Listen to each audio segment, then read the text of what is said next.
Salut à tous et à toutes, c'est Quentin, j'espère que vous allez bien, en tout cas moi ça va nickel. Aujourd'hui je vais vous parler du jeu que je viens de commencer à créer. Et avant ça, je tenais à vous remercier pour la vidéo de présentation qui a quand même fait 11 likes et qui nous a permis de gagner quand même 20 abonnés, ce qui est quand même vraiment énorme en partant de zéro. En 3 jours, on avait 0 abonnés, on est passé à 20. Donc si vous aimez bien le concept de notre chaîne, n'hésitez pas à vous abonner à votre tour et à liker la vidéo si elle vous plaît. Donc c'est parti, donc on commence tout de suite. Donc je vais vous présenter l'idée, mon nouveau jeu. Donc il n'est pas du tout terminé, hein. Je l'ai seulement commencé, mais vous allez voir. Donc le concept, c'est parti. Vous avez deux équipes, donc une rouge, une bleue, je ne sais pas encore trop, voilà, qui s'affrontent sur une map. Donc chaque équipe doit protéger un château. Voilà, un château, et doit aller détruire le château de l'autre. Voilà, c'est un jeu assez basique, hein, et ça existe un peu déjà dans ce... Le concept existe un peu déjà, j'ai pas vraiment inventé, mais je vais essayer de le réinventer un peu à ma façon. Donc pour ce faire, les joueurs auront des armes. Donc enfin, il y aura deux types de personnages en fait, j'ai pensé. Il y aura les attaquants et les défenseurs. Les attaquants, ils auront des armes, et les défenseurs, ils pourront construire. Donc ils pourront pas attaquer par contre. Il faudront vraiment qu'ils se défendent avec des murs qui créeront des tours, je sais pas encore trop quoi. Donc voilà, en gros c'est ça le concept. Donc il y aura une seule partie. Ah oui, donc j'ai oublié de préciser, hein, quand même, c'est important. Ce sera un jeu qui se joue en réseau, en multijoueur. Donc c'est-à-dire qu'il il va y avoir un serveur qui sera tout le temps en ligne. Et les joueurs pourront rejoindre la partie quand ils veulent et jouer tout simplement. Donc ils apparaîtront à côté de leur base et ils choisiront leur rôle, donc défenseur ou attaquant, pardon, et ils devront aller attaquer la base ennemie. Si jamais, si jamais vous éliminez quelqu'un ou vous vous faites éliminer, vous réapparaissez au bout de 4-5 secondes à côté de votre château et vous pouvez continuer à attaquer, tout simplement. Une fois qu'il y a une des bases qui est cassée, un des châteaux, tout simplement la partie recommence, les joueurs reviennent dans leur base et l'équipe gagnante aura gagné et la partie recommence. Ça va faire ça continuellement, tout le temps, tout le temps, tout le temps. Si jamais il n'y a qu'un joueur en ligne, le problème c'est qu'il va se sentir un peu seul, du coup la partie va être bloquée. Il y aura un mur qu'il ne pourra pas franchir pour pas aller attaquer, il faudra au moins qu'il invite une personne. Voilà, donc ça pour les bases, ça va être ça. Donc là je vais vous montrer où j'en suis. Donc il va falloir avoir quand même pas mal d'imagination par rapport à ce que je vous ai dit pour arriver à voir où j'en suis. Donc voilà à quoi ça va ressembler. Voilà, donc vous avez le rond, le cercle rouge qui correspond à votre personnage et le vert qui correspond à un autre personnage. Donc pour l'instant il n'y a pas d'histoire encore d'alliés ou d'ennemis. Pour l'instant j'ai juste créé en gros des personnages qui peuvent se déplacer. Donc chaque personnage est commandé via un ordinateur différent et tout se fait sur le serveur. Donc vous avez peut-être l'impression que c'est pas grand chose, hein.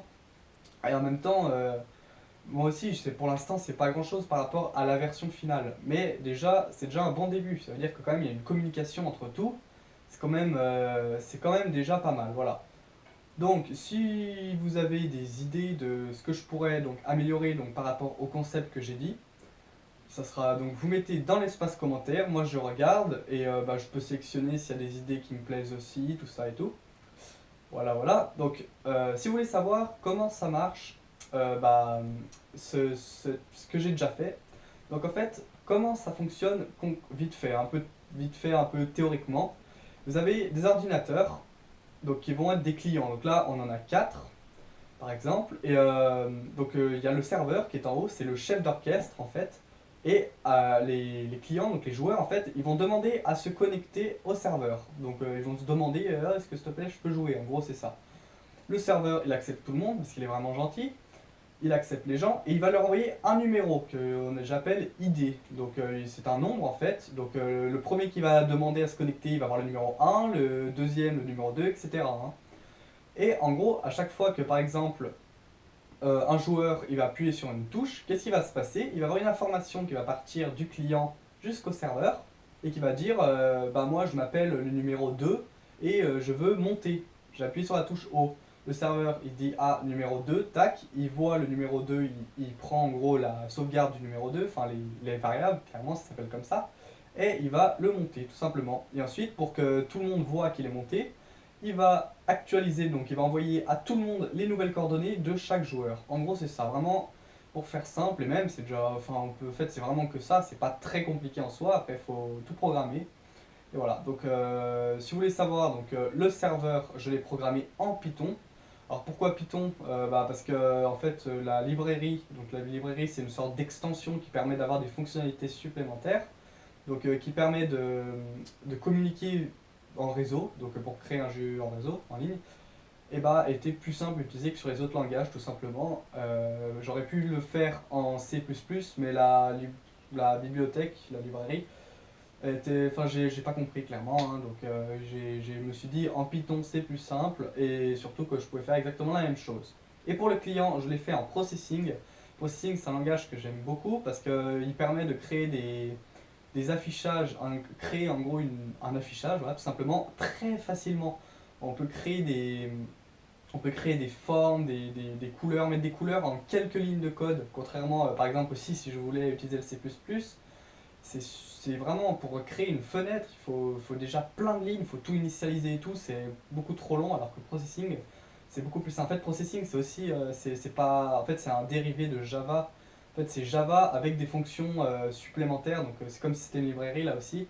C'est des fonctions supplémentaires qui permettent d'accéder à des fonctions qui permettent d'afficher du texte, des images, tout ça.